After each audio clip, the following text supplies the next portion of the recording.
Wak! Wow! Hi, Katrina nga pala. Ako yung bagong tenant.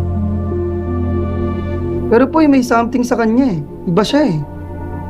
Sobrang nakakalibog. Alam mo yung feeling na parang nangyari na to? Parang deja vu? Basta, akala mo nang galing na siya dito.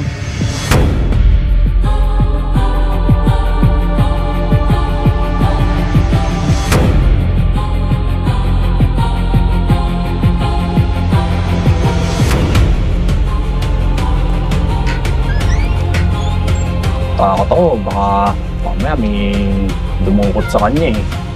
Katarina! Ano nangyari? Minsan, pakiramdam ko, isa akong halaman na nagtapanggap na tao. Hindi talaga maalala. Bakit kailangan ko maalala? Kasi wala na akong maalala.